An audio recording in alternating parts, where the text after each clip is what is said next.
Nasugdan na ang gikahinaman nga Central Visayas Regional Athletic Association Meet kon 2026 sa dakbayan sa Naga sa Batang Sugbo kagahapon adlaw Domingo Marso 22. Sa giginabis Bombo Radio Cebu News Team kan Dr. Salesiano Jimenez, ang Regional Director sa Department of Education Central Visayas, kay gihulagway di ini ang kasamtangang edisyon sa Siveraa karong tuiga nga makahuluganon tungod kay aduna nalay 12 ka mga school division ang magtigi human ang Sugbo ug Bohol ang nabilin sa rehiyon mugda sa pagtukod sa Negros Island Region diin gilakip na sa Negros Oriental ug Siquijora.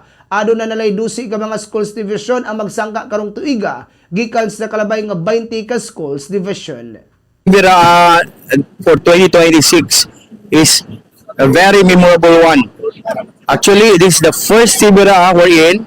We have the 12 divisions left, no? Kaya in the last Siveraa, we have 20 divisions. So this time, 12 divisions. Supposedly the first Siveraa nga mag 12 lang ta. Si Dr. Salesiano Jimenez, ang kani Regional Director sa DepEd Central Visayas.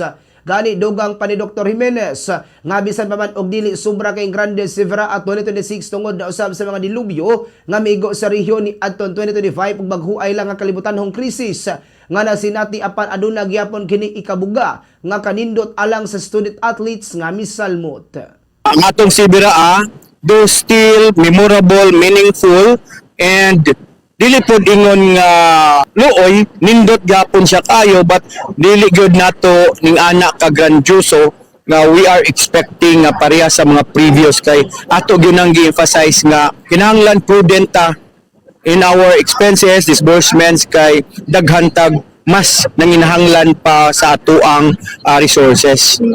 Ang dugang nga pamayag ni Dr. Salesiano Jimenez, ang kani Regional Director sa DepEd Central Visayas. Ang Siveraa Meet 2026 kay dili lang gihikay sa dakbayan sa Naga tungod kay co-host pod ang probinsya sa Sugbo niini. Diin pipila ka mga sporting events kay pagayon sa mga syudad ug lungsod pabor sa Batang Sugbo. Mula na hangtod sa Sabado Marso 28 mga kalihukana, diin naman nanaog sa kompetisyon kay mga itugyan nga pambato sa rehiyon sa umaabot palarong pambansa 2026 sa Prosperidad, Agusan del Sur.